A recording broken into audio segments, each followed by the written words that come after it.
Nice Radio's Callaloo presents Just Another Look.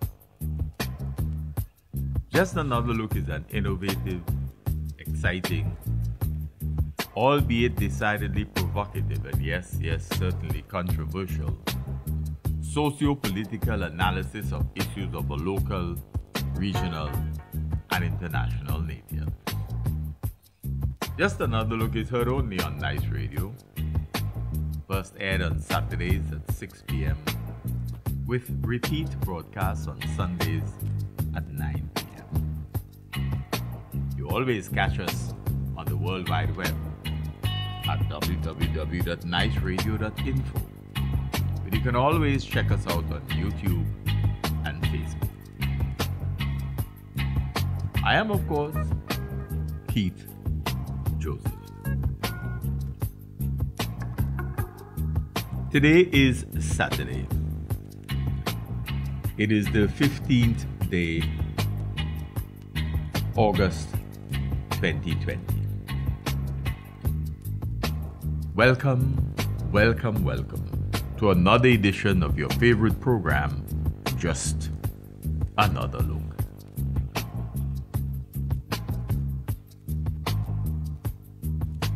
From the time we begin of formal education, and perhaps even at home with our informal education, we teach our children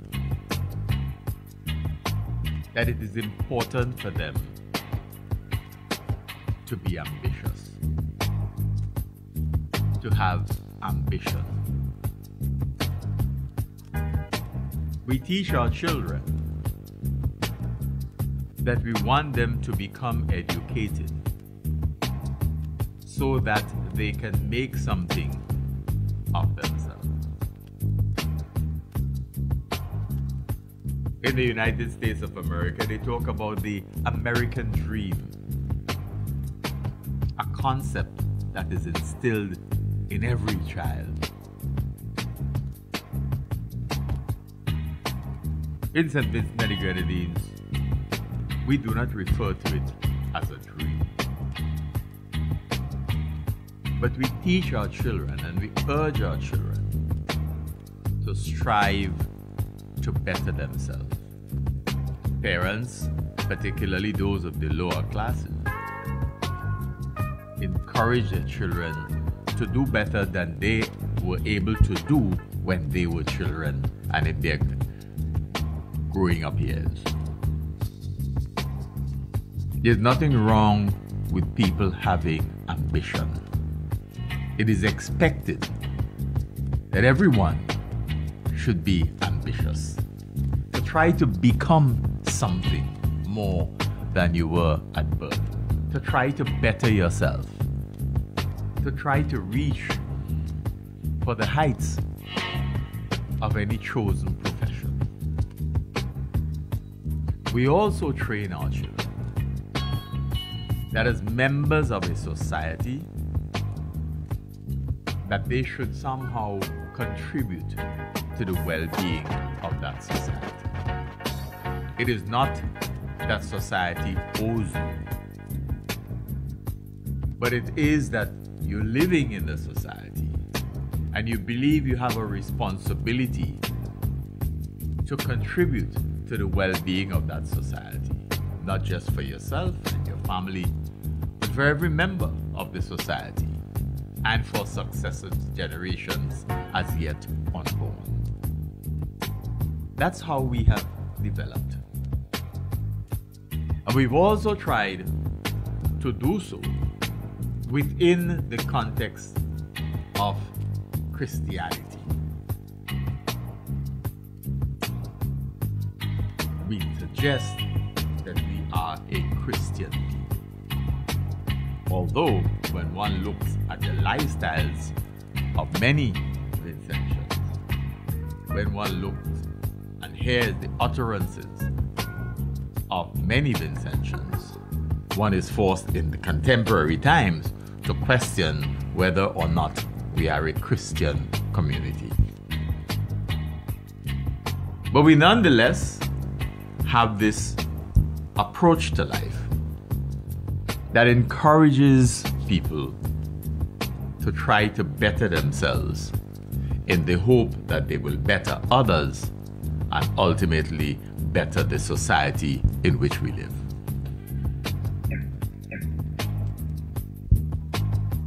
But you know, we try as much as possible to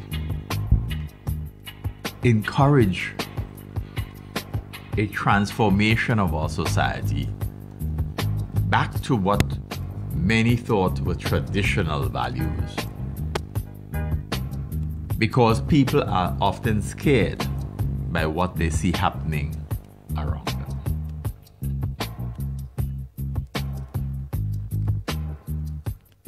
We are on the threshold of yet another general elections.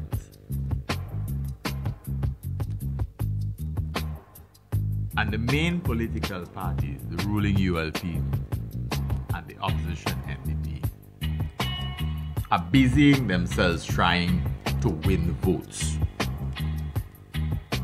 And part of that process is the identification, encouragement, competition, and eventual election of the representatives. So in the recent past, there has been much focus on the candidate election process of the opposition New Democratic Party. So we have seen in East Kingstown, Fitzbramble emerged victorious and has since been on the campaign trail in the constituency. Laverne Gibson-Vellox won the election process for East St. George, and she too has gone on the campaign trail. But then in the week just concluding, we have somebody who has been on the campaign trail for the last 2, almost 3 years, Kirk Da Silva. Perhaps seen more than any other person whose names we eventually found anxious to contest the position. He's been seen more than any other candidate for the NDP in the constituency in Magog. He contested and he won. And he has continued his campaigning across the constituency. But there's been a fundamental difference with the election of Kirk Da Silva. Despite his overwhelming victory, where with 4 candidates, he emerged with more votes than the next 3 combined.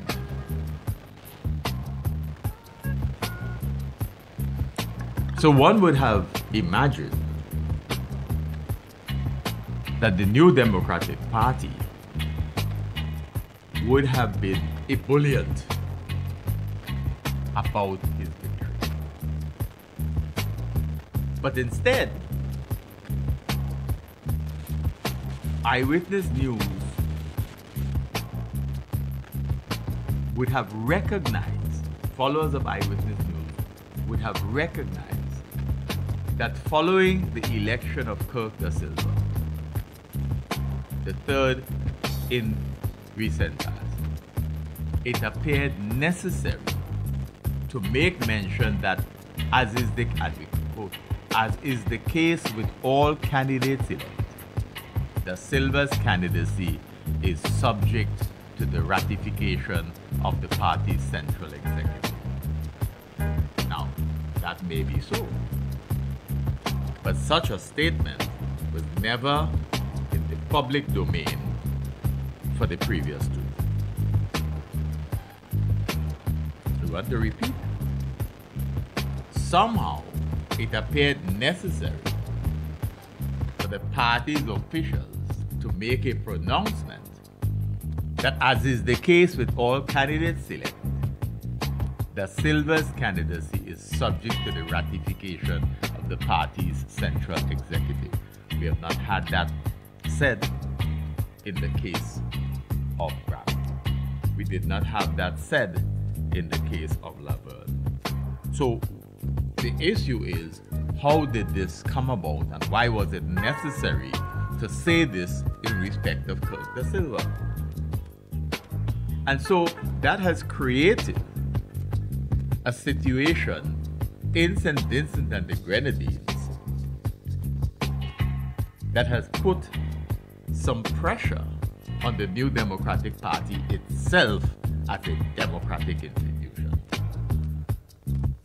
Now, it is the norm, by the way, for all political parties to have a process for the election of candidates, and for everything to be ratified. So you need to say that upfront so that everybody knows that the process is not completed when the election takes place in the constituency. But the issue is, has there been central committee meetings or whatever, executive meetings, since the election of Bramble and Laverne to facilitate the executive's official approval of their candidacy before the alternate place campaign? But the fact that this phrase was not mentioned in the previous two cases is cause for concern, now that it is raised in the case of the election of Da Silva. Because, dear friends, of the three candidates that we just mentioned, Bramble, Laverne Belloc, and Kirk Da Silva, Kirk Da Silva has been on the ground in the Maricopa constituency for the past 3 years, working towards the election as the party's candidate. The others, Bramble was abroad, and Belloc was abroad for some time. So, it stands to reason that there ought not to have been a surprise of the outcome of the Maricopa elections.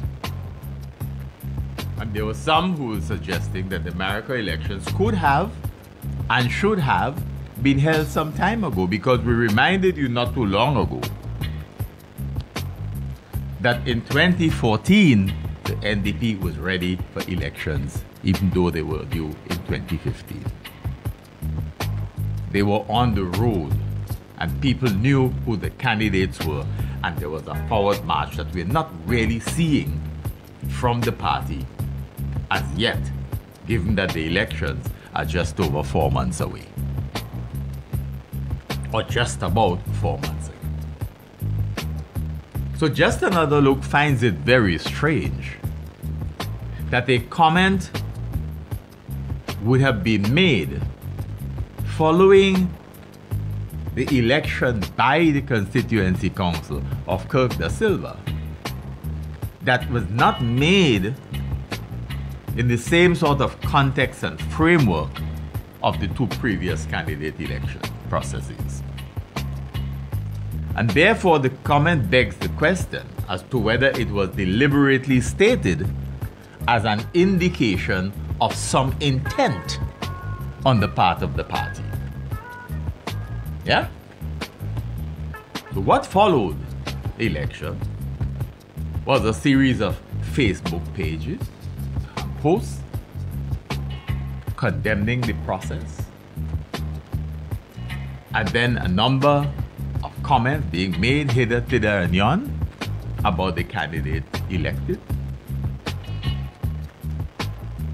and including party members making disparaging remarks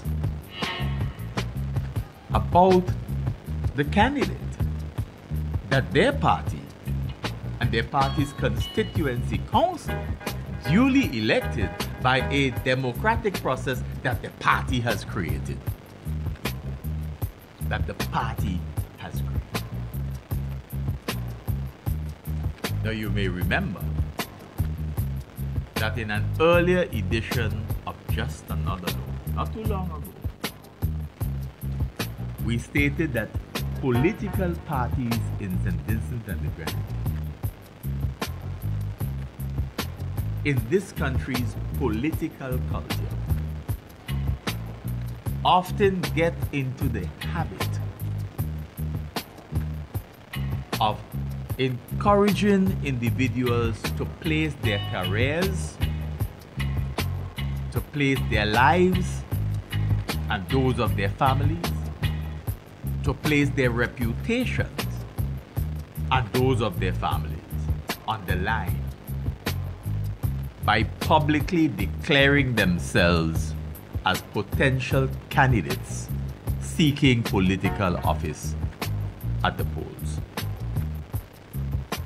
The parties encourage that. The parties encourage that. And we made mention of that.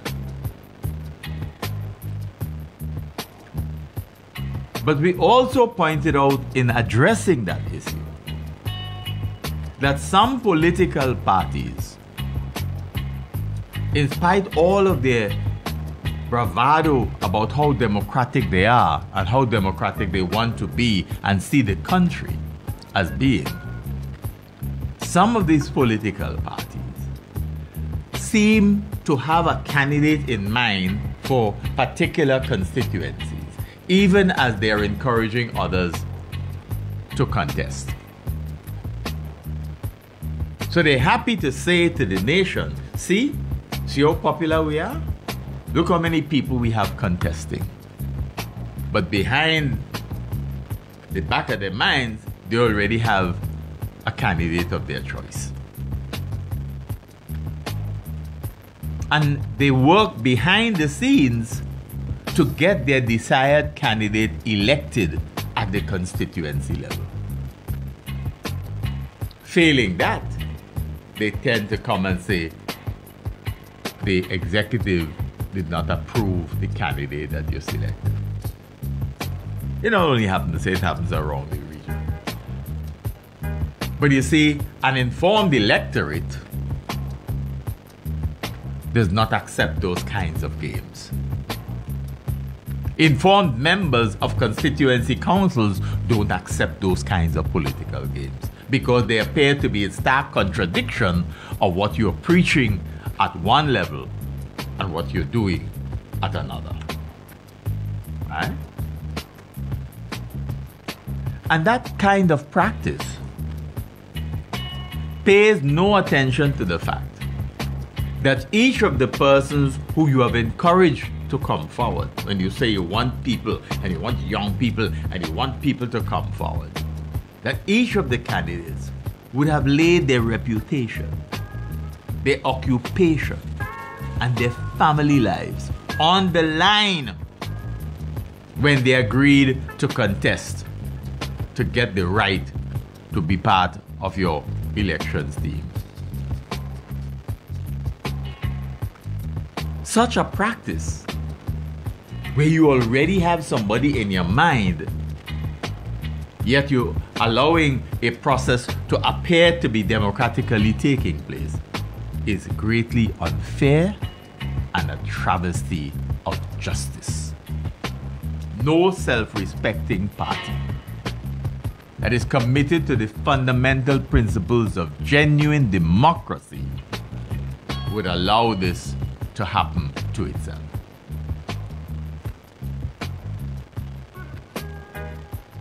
The fact that some may suggest that all political parties engage in this type of practice does not make it right. And the reason it does not make it right is because it constitutes a form of deception, a form of hypocrisy.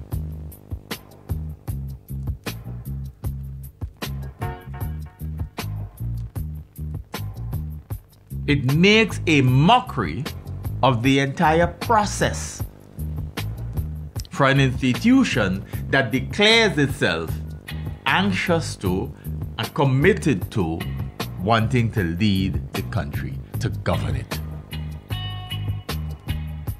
If you're going to make yourself just like the other guy, then you're no better than that other guy. Such a practice, dear friends, essentially informs the electorate that the political party engaging in this type of behavior may well have no genuine interest in the practice of democracy. Because if they do this to people within their own party, what would they do to others? What would they do to others? Now, in the case of the opposition New Democratic Party, the average Vincentian is looking for political practices that are far more ethical and moral than what obtains in the nation's political history and, dare we say, political culture. Because Vincentians are tired of the loss of morality in our society. Vincentians are tired of witnessing the decline in ethical standards and positive values in our society. Vincentians are tired of heightened levels of immorality in our society.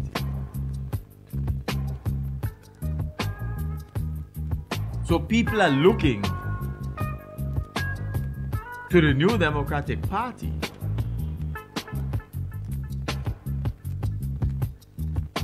because they want to buy into the NDP's promotion of itself as demanding, requiring, and upholding higher ethical and moral standards. If you're not going to be doing that, then perhaps you're just like the other guy. And perhaps people may see you then as worse than the other guy. If only because if you're in opposition and you want to behave this way, why should we give you the chance to treat us the same way the other guy is treating us? Those are important questions. If we want to adopt a business as usual approach, then we could go down that road. And you can continue to go down that road and face the brunt of the criticism of the majority of Vincentians, some of whom may be contemplating providing you with their support this time around.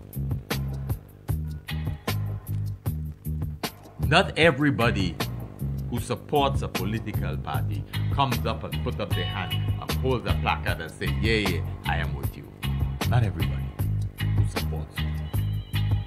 So it is always important to have people who are eager to support you,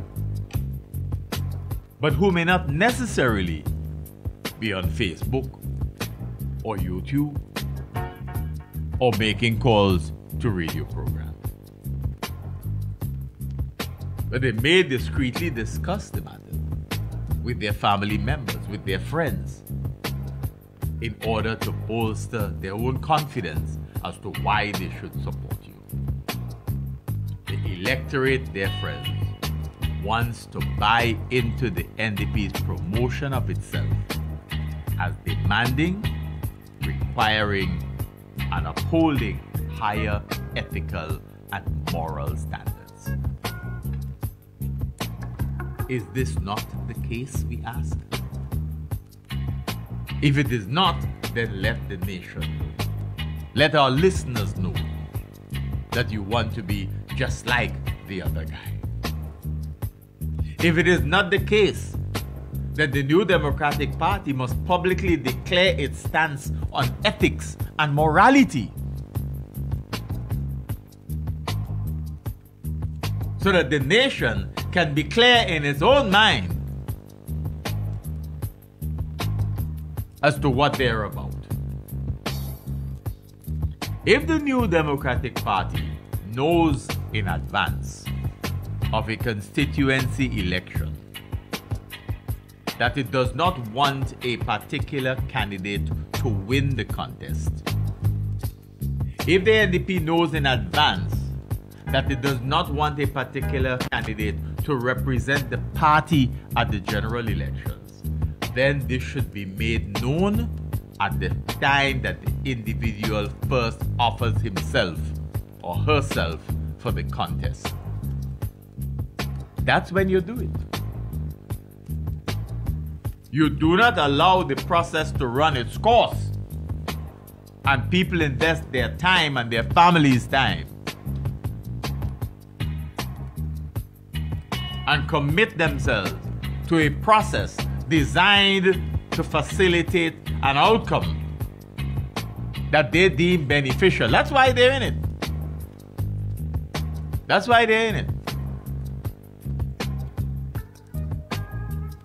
It's not like a situation where a man comes and boasts, I had to go and pull another man from a funeral in order to get him to come and run and tell him he has to run. It's a process where people came forward. So if it knows that you don't want this type of thing, tell the people up front and avoid any sort of embarrassment to the individuals, family, friends, connections, etc., and yourself as a political institution.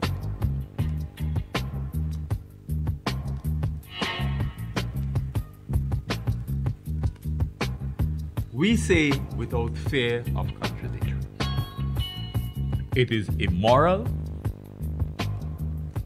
it is unethical, it is hypocritical, it is undemocratic for a political party to allow an individual to enter the contest and, after the fact of him or her winning, seek to undermine its own claim to democracy and so discount the candidate who defeated the opponents at the party's own political game.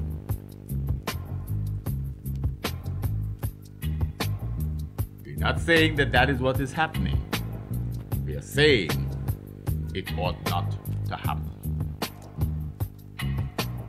Here's why too. In an article posted on the 11th of August 2011, Eyewitness News carried the following in part, and we quote: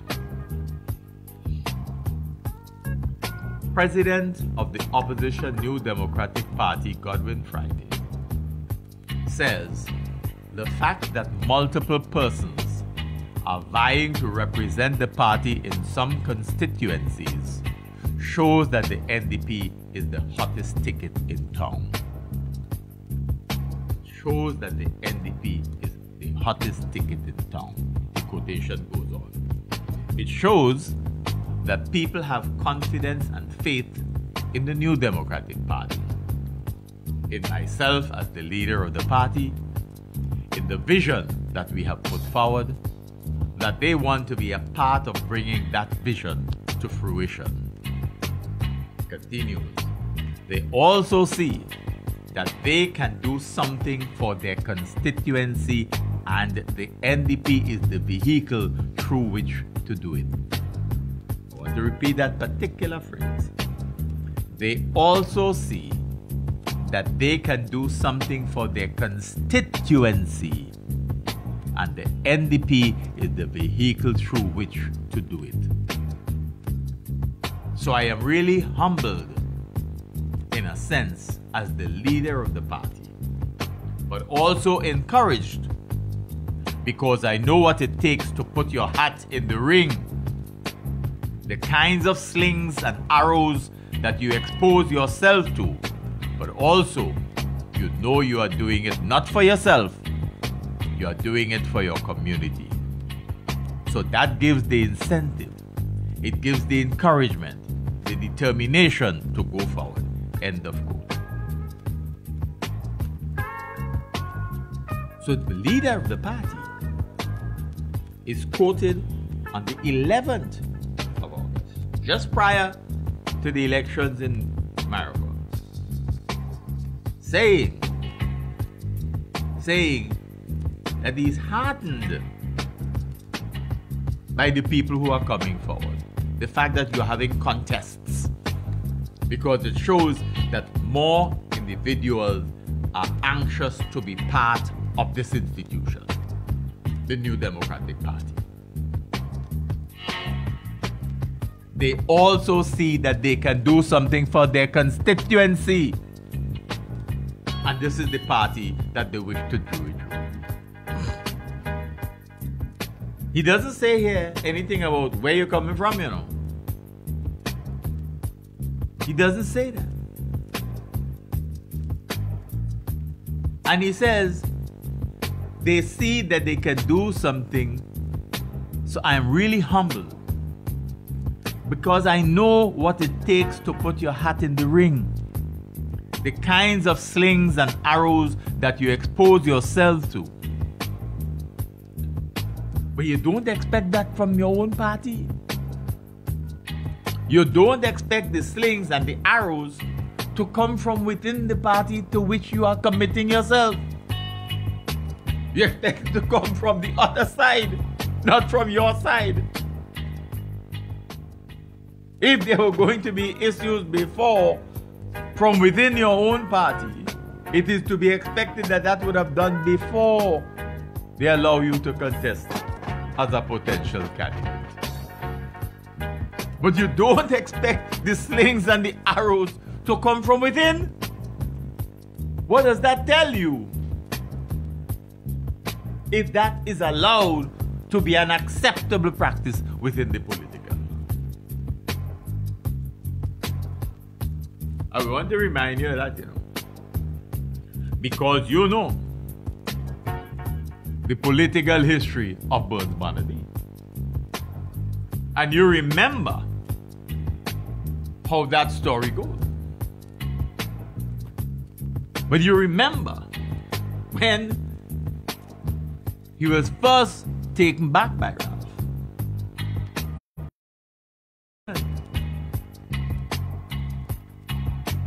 The slings and arrows came from within that party. The slings and arrows came from within that party.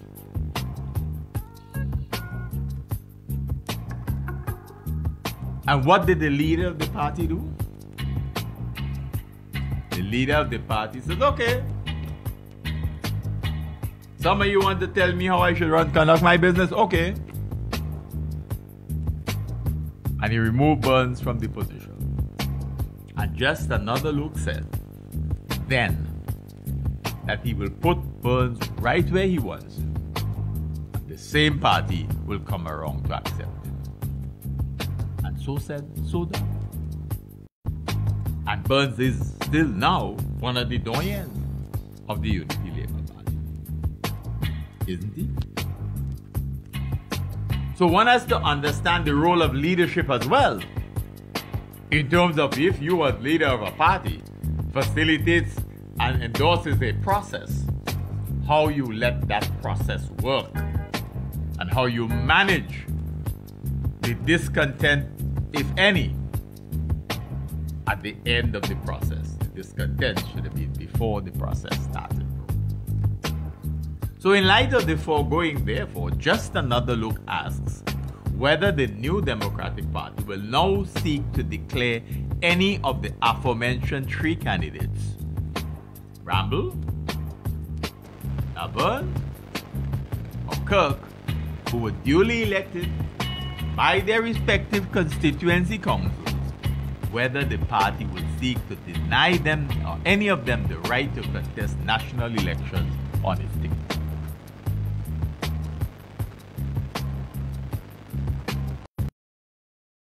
Furthermore, the vibes that the electorate is getting appears to be that the New Democratic Party has apparently been anxious to congratulate the previous two candidates while hedging from doing likewise with Kirk De Silva. But one would hope that the New Democratic Party is better than this.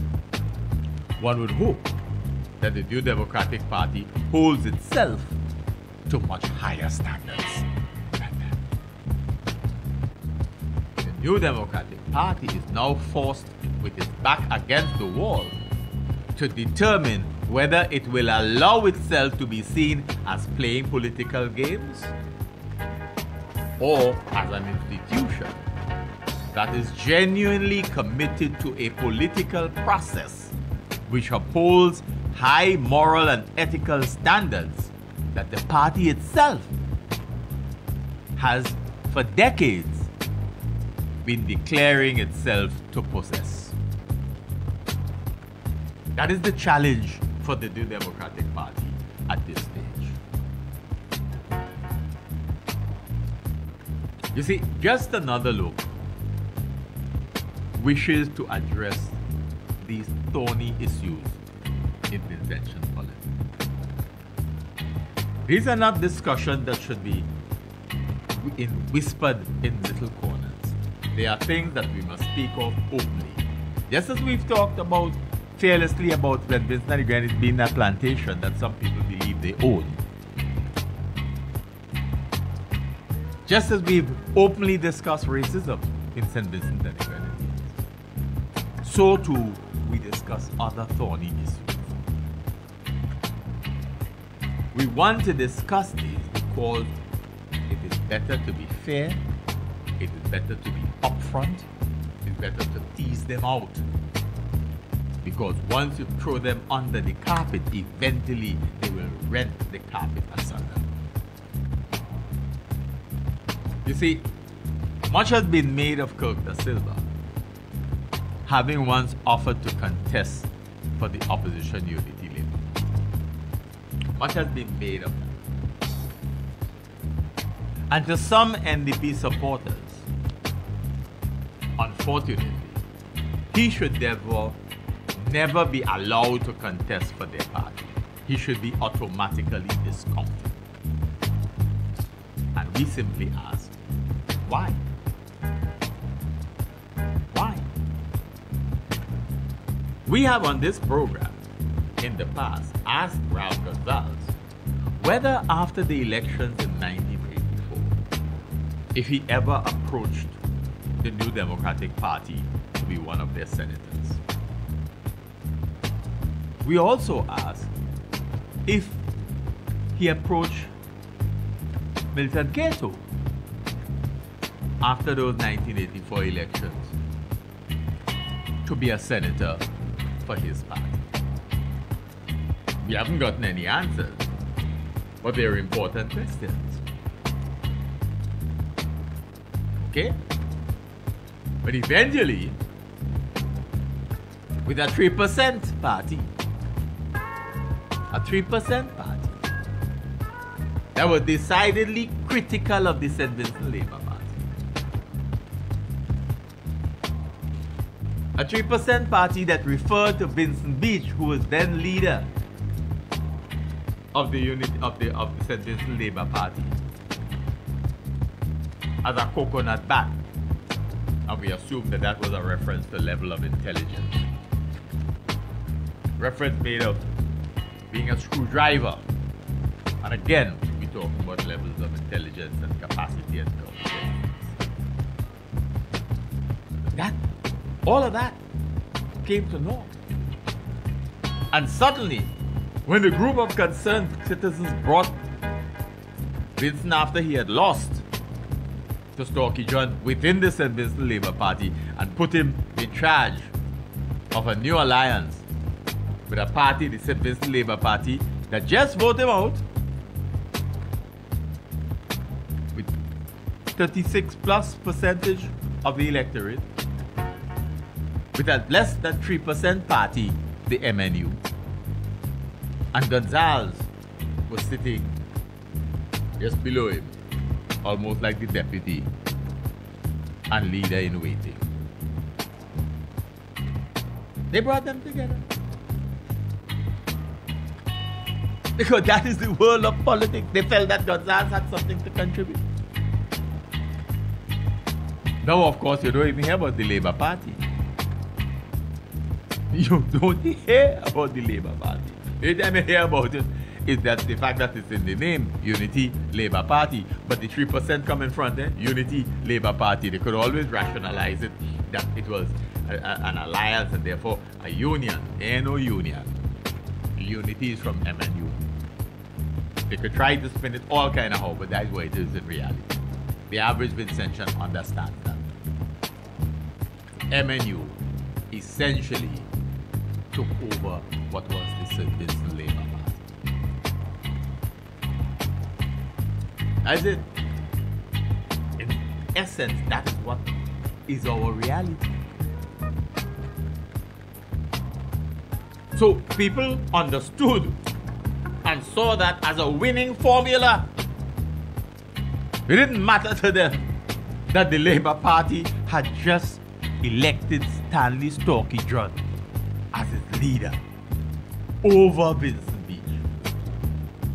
And here comes a new entity where the same Labour Party that Storky John is leading is brought into an alliance of sorts with the Movement for National Unity that ain't got diddly squat. And the same Vincent Beach that Storky just defeated end up being in charge of Storky and Ralph. Yeah? And eventually, Ralph ends up being the leader and Prime Minister. And thereby hangs the tail. What part of that we didn't understand in terms of political analysis? So what are we now seeking to talk about? In respect of Da Silva, having offered himself to run for a party and rejected then, offering himself to another party because he believes strongly that he has a contribution to make. To what extent did Da Silva's analysis of the budget before the Chamber of Commerce have anything to do with the ULP's determination of whether or not they would have liked him to be a candidate? Was it that he was not sufficiently approving of the budget at the time? Was it that he should have surrendered his professionalism and his skill competencies as an accountant to shower praise on a document that may not have met his own standards? Or that his thought may not have been in the best interest as laid out for the broader masses of St. Vincent and the Grenadines? Was it because he stood on his professionalism? To what extent did that have an impact on the ULP's decision?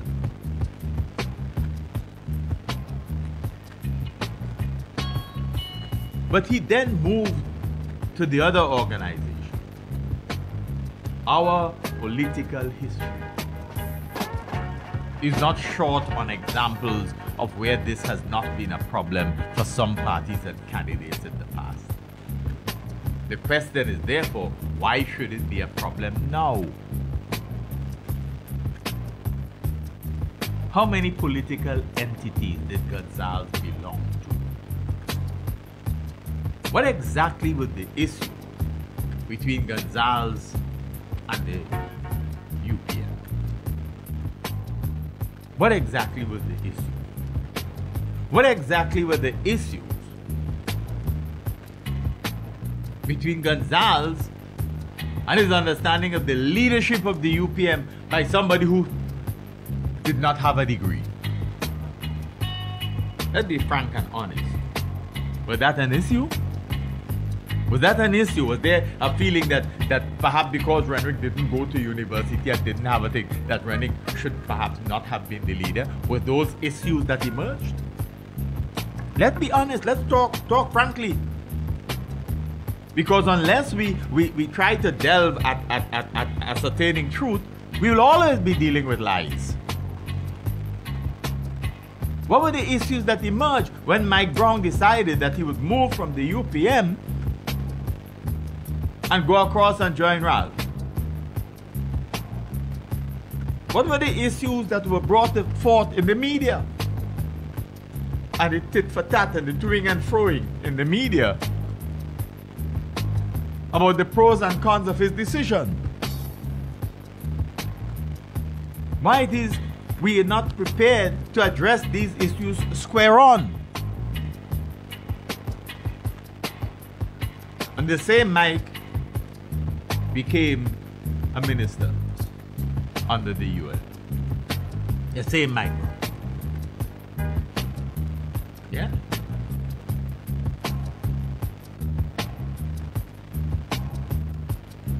When Eddie Griffith of the NDP died, Parnell was the NDP's candidate for Central King. Burns Bonadi was the Labour Party candidate, contesting against Pierre. Do you remember some of the things Burns Bonadi said about the New Democratic Party on the political platform in that context? I'm sure James Mitchell will remember some of the comments that Burns Bonadi made.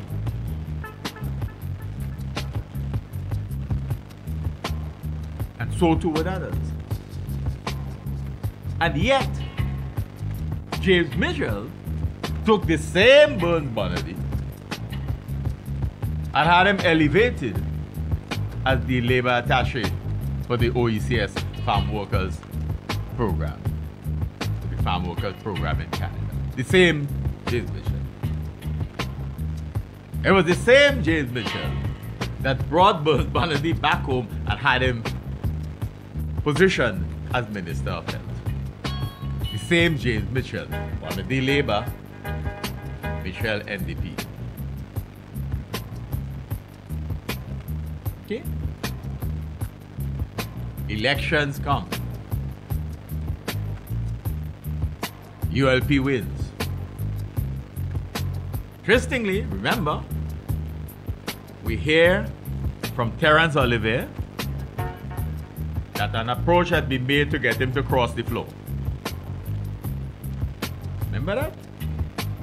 The post office. Then, we heard the machinations of an approach to Burns Bonadi. And Eustace takes the lead and dismisses him from being a senator. He was with NDP. The next thing, Ralph announces him as being positioned for a post under the UN. And boasting that he has left a gaping hole within the NDP. With Bonadi, who was just a Minister of Health before the election. Then there's some rumblings within the ULP. While Ralph went away, and then he came back. He says, okay, I will make a nice one. They want to tell me how to run my party and so on and so on. Boom. He took Burns away from him. We said just another loan. That's not the end of that. He could put Burns right back to where he wants it. And so said, so done. And the next thing, you hear that Burns was a liaison with the OECS affairs. No more rancor within the party. No more rancor within the party. Burns is one of the party's chief spokesperson on VFN.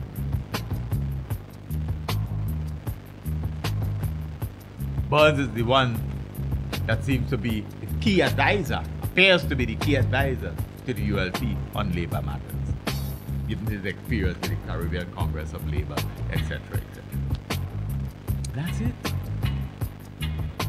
That's it. So we have examples. We have examples. So we ask our listeners, how many people who are now New Democratic Party supporters voted for the ULP in 2001?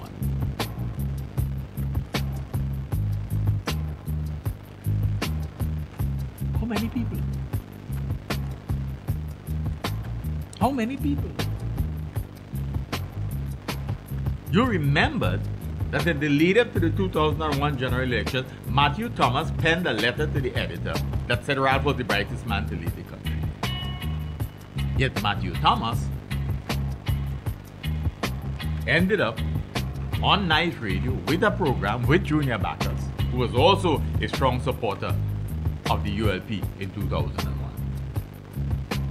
Both on the receiving end of behavior that they did not like from Ralph and the ULP, becoming harsh critics of the ULP on Nice Radio with their own program. Eventually, Matthew Thomas was sued. But these were people who were once in Ralph's corner. And yet, members of the NDP were happy to be supportive of their arguments against the ULP once they had changed their position. So now, we ask, what happened with God? What is the problem? How many families have witnessed changes amongst their membership support for one party that different from the rest of the family members? And of course, there are some people who insist on their support for one party all of their lives. And they are free to do so. But they cannot impose their choices and their preferences on everyone else.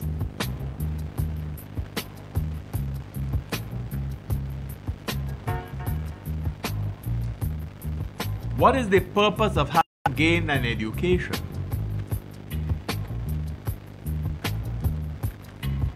if one is not able to apply one's enhanced critical thinking skills to make better informed choices?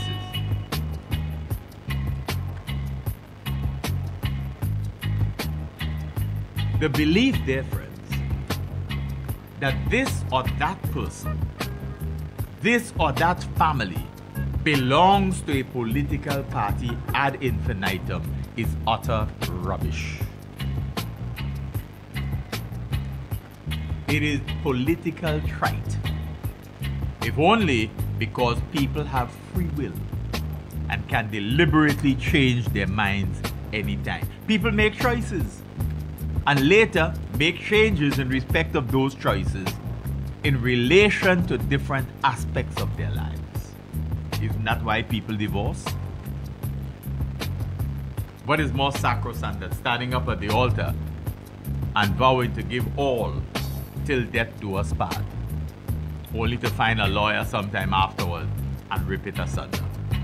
Isn't that why people change careers? Isn't that why some governments change their international relationships? Isn't that why we saw in Guyana before the election the matter of the vote of no confidence? Didn't one of the ministers change his mind and vote with the other side? Matters not, he had to run from the country thereafter, but that's what he did. So we make choices in life and determine that what we are changing to is more beneficial, more suited to our needs, our ideals, our capacities, and our commitments. In Caribbean politics, and here in St. Vincent and the Grenadines in particular, it is the swing voters that make a difference in the outcome of any general election. And if that is the case, how do we get voters to swing? How do we get voters to swing? Even when the St. Vincent Labour Party did not win a single seat in the 1989 general elections, the party still accumulated more than 36% of the electoral votes cast. The base stays with the party. The swing voters make a difference. How do you get voters to swing? Many would suggest that rather than the New Democratic Party being bothered by Da Silva's election and earning the right to contest by virtue of a democratic process conducted by the party itself, the party should encourage its membership to allow Da Silva to show the nation his worth by taking voters away from the ULP for the NDP and helping the organization to do better at the polls in a constituency that it has lost since Wiley was the incumbent. You're free to make your own decisions in their districts. It is always your vote. We just had another look.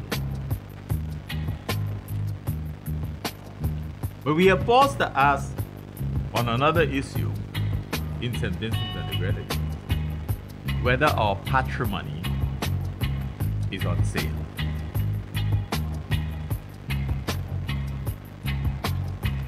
And we want to start this segment by quoting from the Comrades.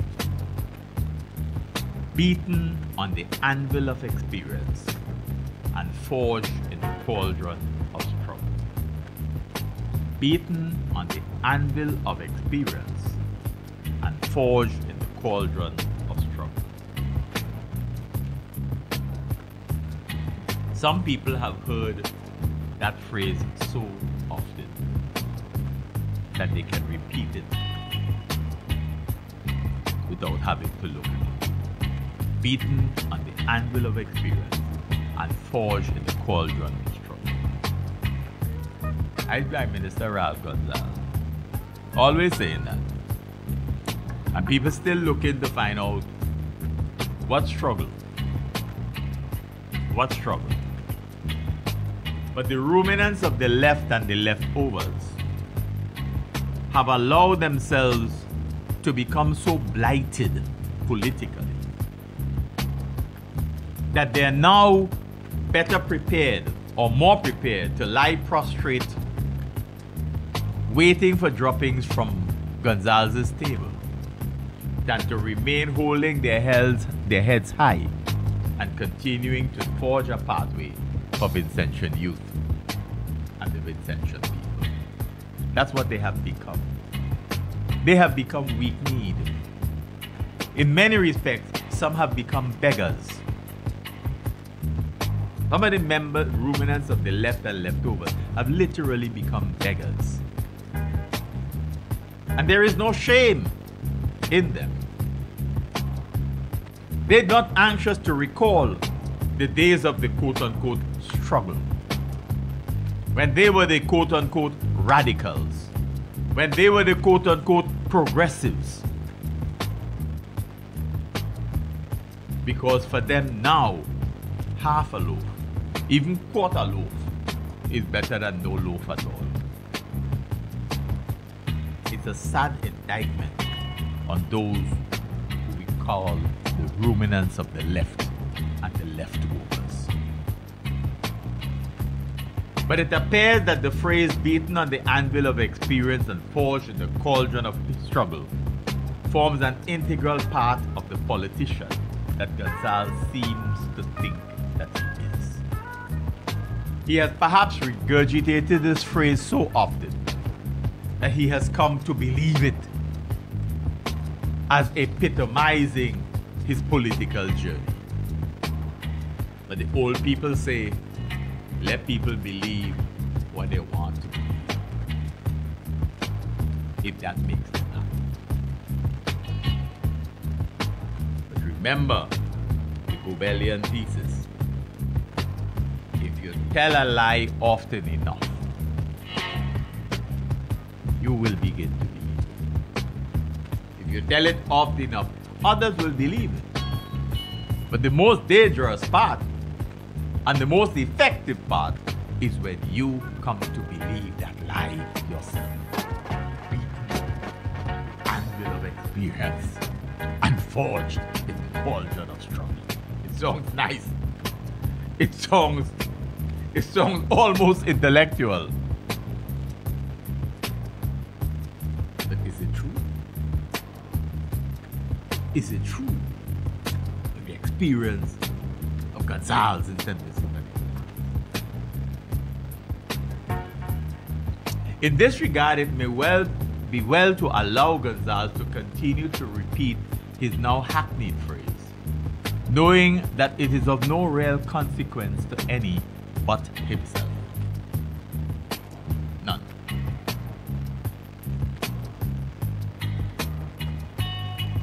History, not that which is written by Gonzalez himself or his siblings, will ultimately reveal the truth, and will reveal too the kind of critical analysis that is associated with genuine scholarship.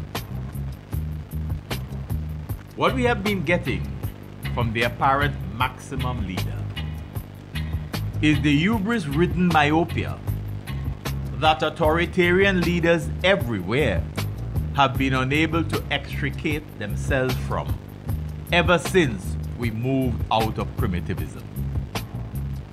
Today, as we mull over the fact that we have now sold off part of Peter's Hope to one investor or group of investors to build hotel villas, we are doing the same with Sandals and Buckerman. We are selling off our patrimony, and shamelessly so. Shamelessly so. Interestingly, we are selling off property which we should, properly speaking, have been leasing to investors.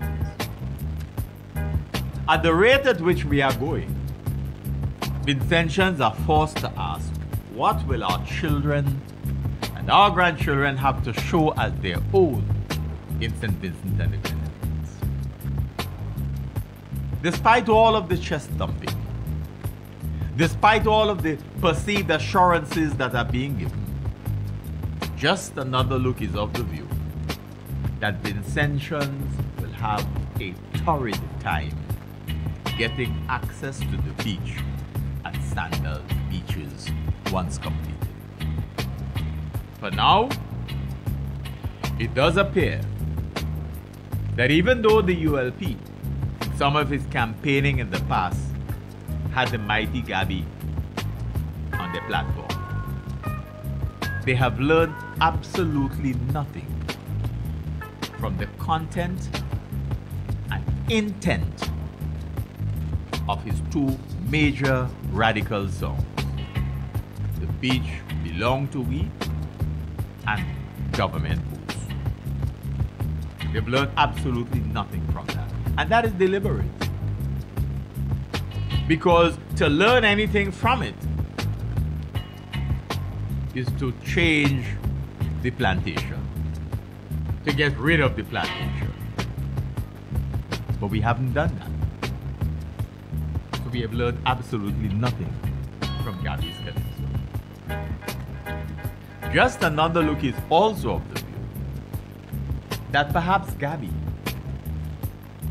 at the time of rendering his ditties of The Beach Belong to We and Government Boots on the ULP platform, never took enough time to place an understanding of what is required to rid us of the plantation mentality, and instead may well have placed personal friendship with Gonzalez above all else. You see, from our vantage point, Gonzalez will be long dead by the time younger generations as yet unborn in St. Vincent and the Grenadines will find that we have colluded to ensure that we have left nothing for them by way of our patrimony.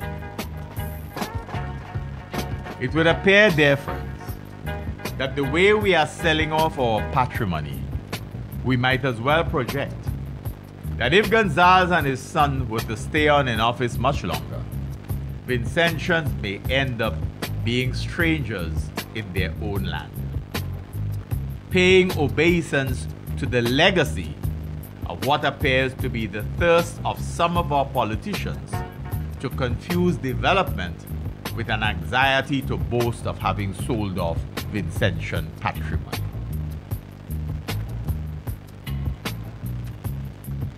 We, as the Vincentian people, might as well ask Gonzalez the elder and Gonzalez the younger, why not sell Annesville too? Sell it off. Be consistent. Sell it off so you can have a new city owned by more people of the lighter hue, helping to perpetuate the legacy of plantation life in St. Vincent and the Grenadines. Why don't you do that too? Do that. Because we have appeared, dear friends, bluntly speaking, to have surrendered Marcus de Freitas on the altar of political expediency.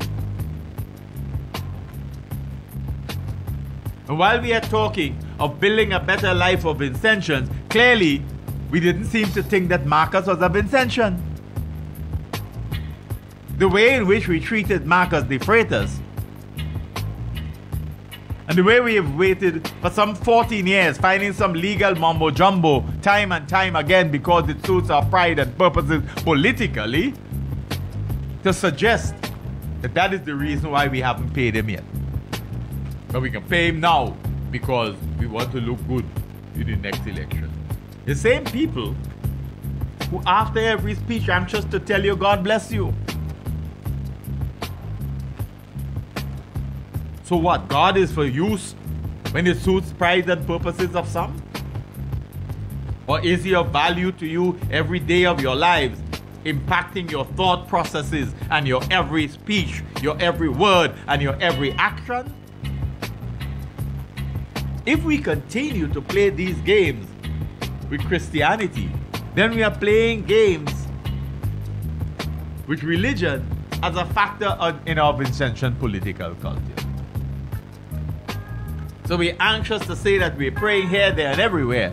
We are anxious to bless you and wish you God's blessings. But then our utterances and our behavior on the political front proves something otherwise. Where were those Christians, those religious people in Parliament, when Daniel Cummins had the door being banged, slammed on his foot time and again, and then eventually thrown down the steps? Where were those Christians who were sitting in Parliament?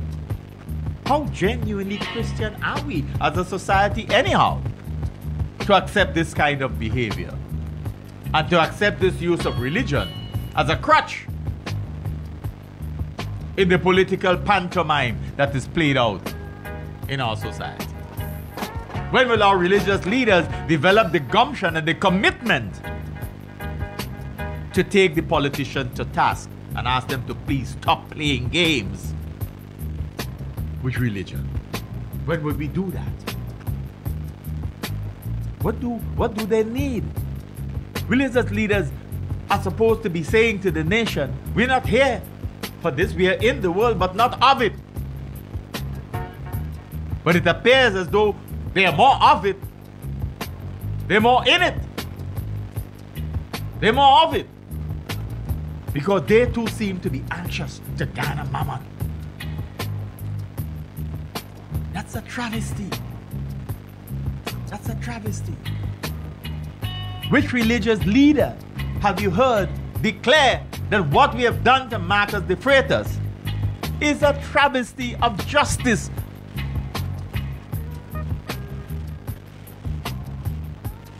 Which of them has said that? Because to say that would be political? Of justice is to be political? Excuse me. Excuse me. If that is the case, then our religious leaders need to renew their faith. They need to go back to theology classes to have an understanding of the fundamentals of their faith. But we have surrendered Marcus on the altar of political expediency because it is all right to treat him that way because he was with a former political regime. The same can be said of what we have done to Bigger Biggs. But how many of our religious leaders have even thought of it? Huh? When Bishop John was declaring to the nation that he was being shaken down, how many religious leaders said anything? And they're supposed to be in the same fraternity.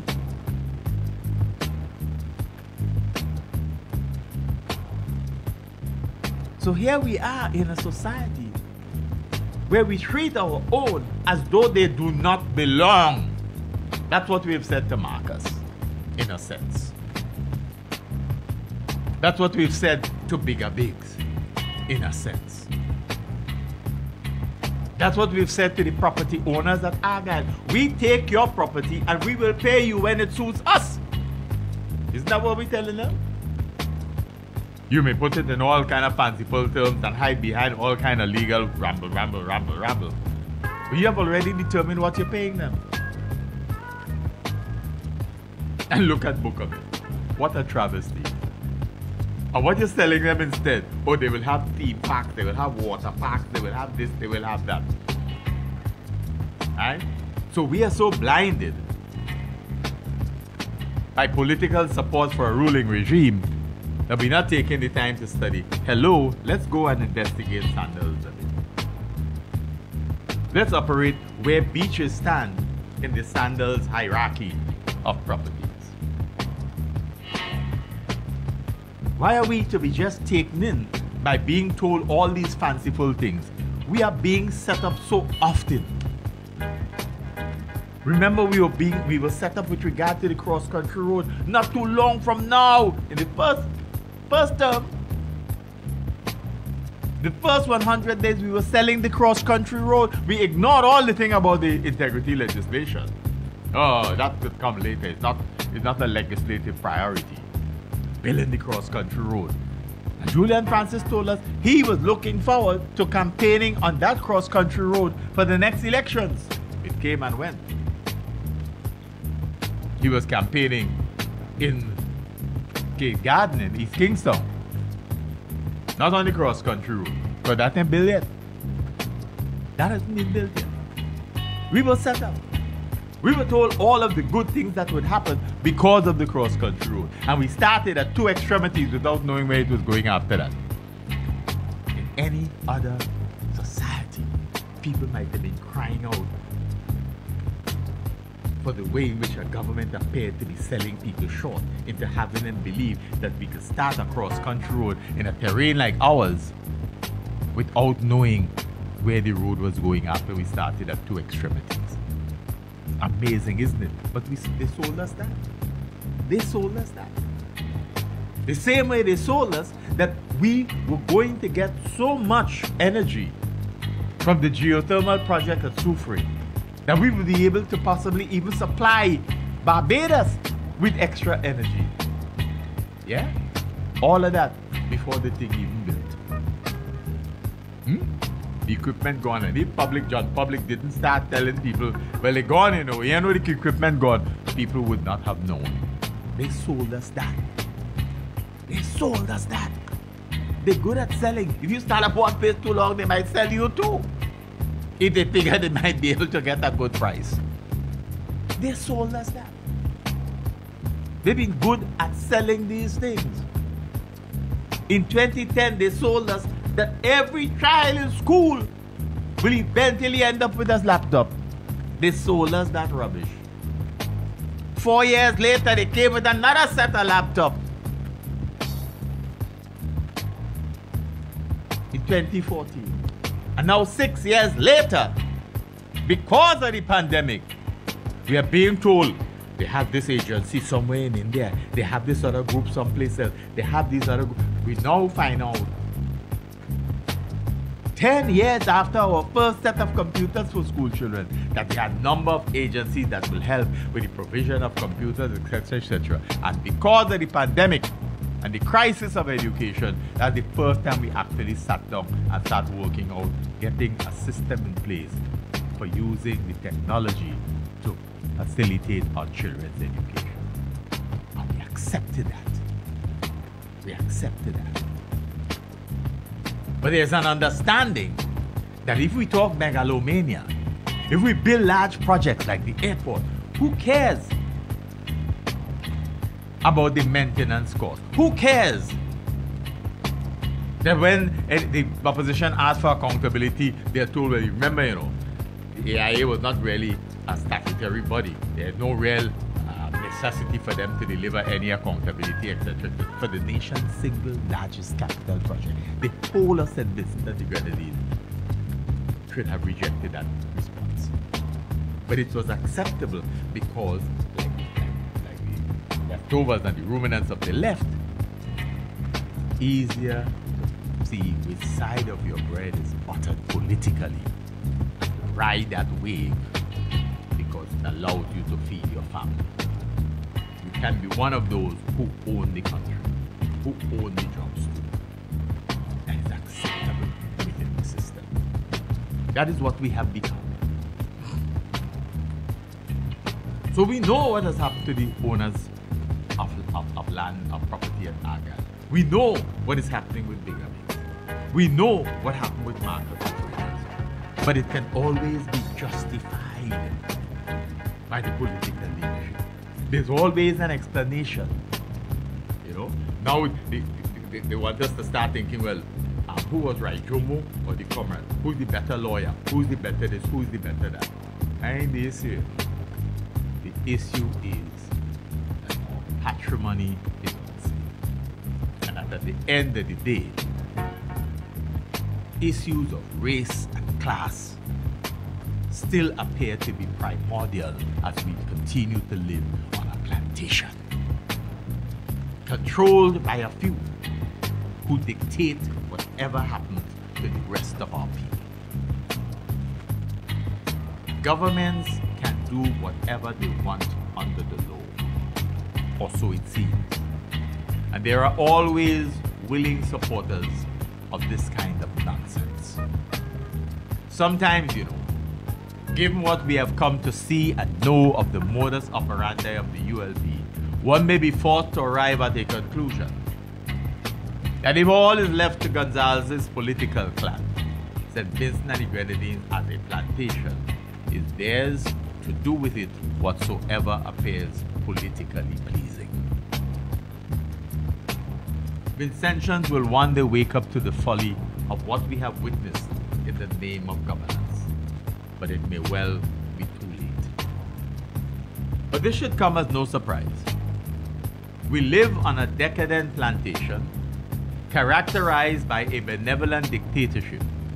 It is all that they know. It is all that they know.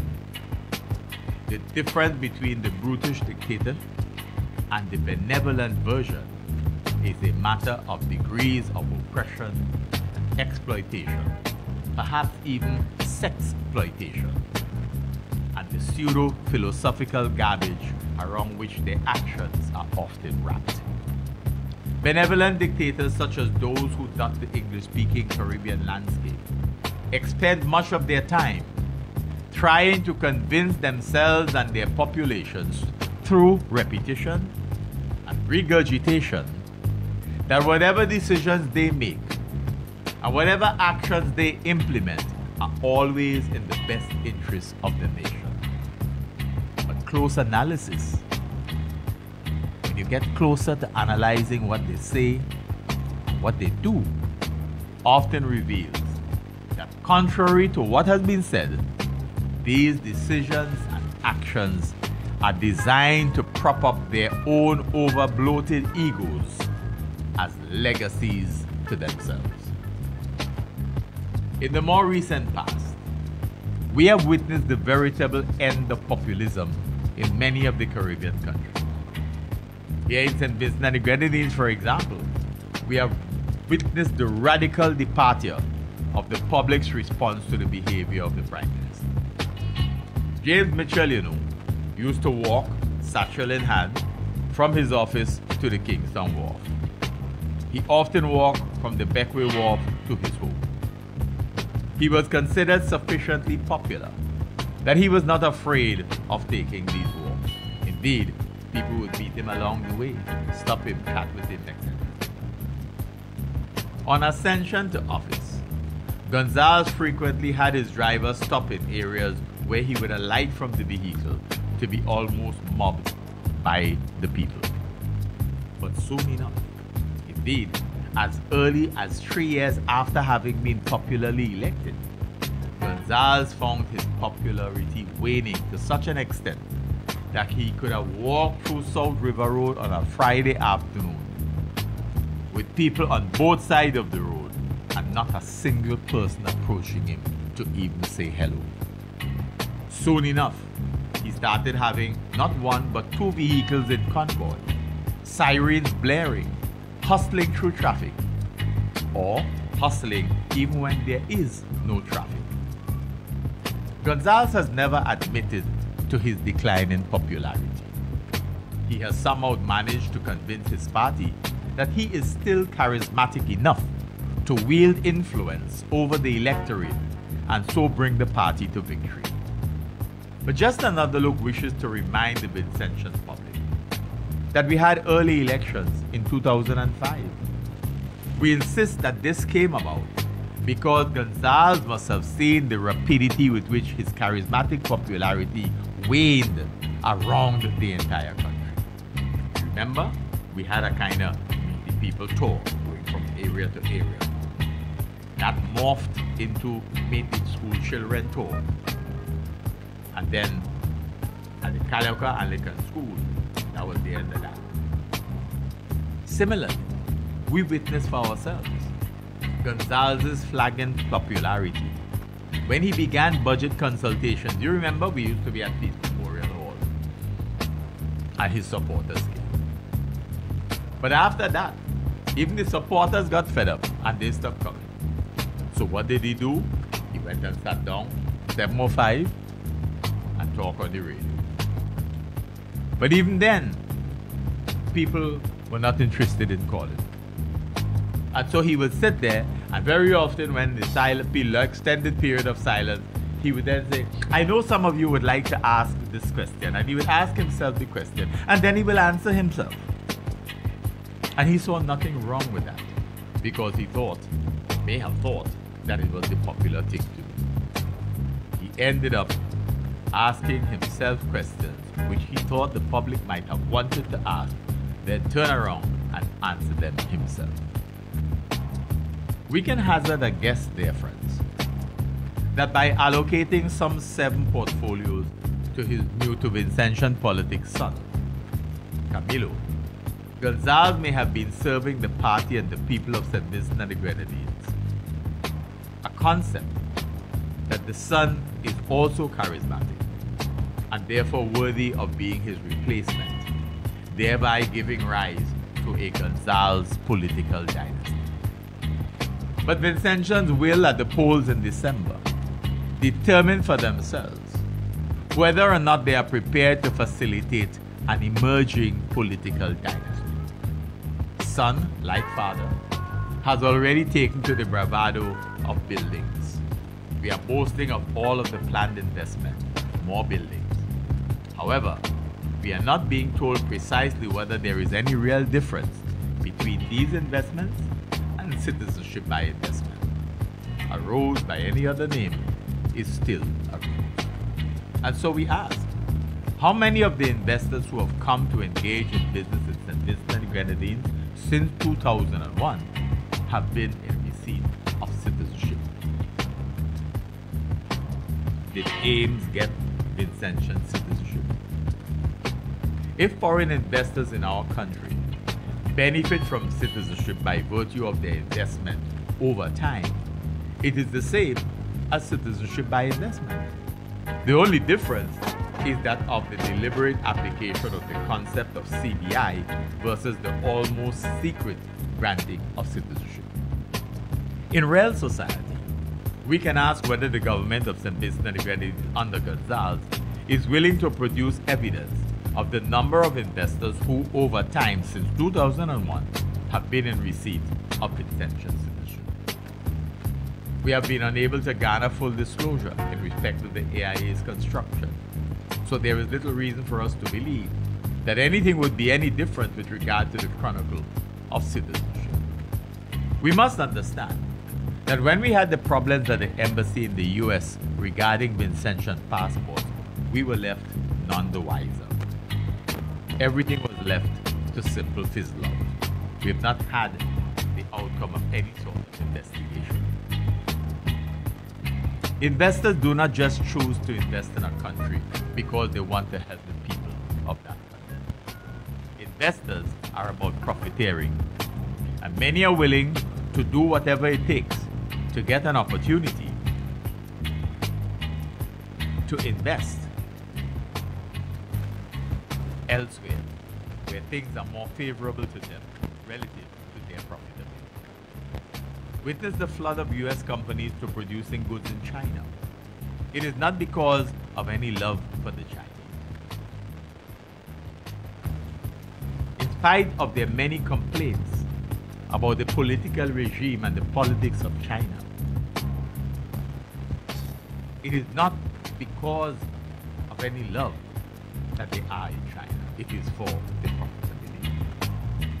China allows them to continue the exploitation of the vast labor reservoir resident there at embarrassingly low cost, that profits are literally oozing out of everywhere they locate in the country.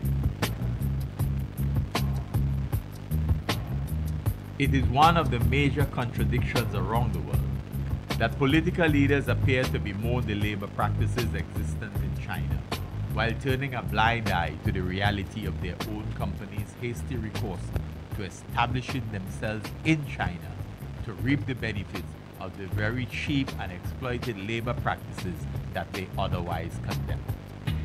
There is an uncanny definition of international aid that wealthy nations hate to hear. That definition states, international aid is where wealthy nations rip off the poor in their own countries to provide assistance to the rich in poor countries. Actually, if we are brutally honest with ourselves, we would also admit that the foregoing extends beyond only wealthy nations. Many left-wing countries have themselves engaged in precisely the same practices. Examine closely the eagerness with which they rush to lay claim to aiding other countries that support them and their ideologies. Reflect more deliberately on the assistance packages that they offer. Whilst we gloated over Chavez's assistance through the Petro-Caribbean, who among the recipient countries took note of the implications for Venezuela's poor? It was not in the interest of the recipient countries to do so. In the recipient countries, who were the major beneficiaries of Chavez's support? Have things in the aforementioned regard been any different with regard to assistance from any of the so-called left-wing countries? Has there been any country that sought to be of assistance to another without first thinking of how it would benefit itself and its people? Everyone seeks some sort of trade-off, if only because of the ultimate desire to ensure that its own global stance benefits even if that comes at the expense of its own poor. Today, there is no country in the world where the rich are not getting richer, and where those who control the nation's wealth are not seeking to sustain themselves by increasing that wealth. globalization, which has existed ever since European expansionism, has essentially assured us all that we will always have the poor with us. Whatever the political ideology espoused by those who wield real control over those who, as politicians, believe that they have some sort of power. The latter have always been and will always continue to be the playthings of those who own and control the wealth of nations. Enough said. Enough said. You know, friends, as always, we continue to remind you of the disappearance of 2 aircraft within our airspace in relatively short order inside of 4 years. First was J8VAX, piloted by Dominic Gonzalez with Rashid Ibrahim on board. It disappeared in 2006, and then shortly thereafter they disappeared on the 19th of November 2006, a Sunday.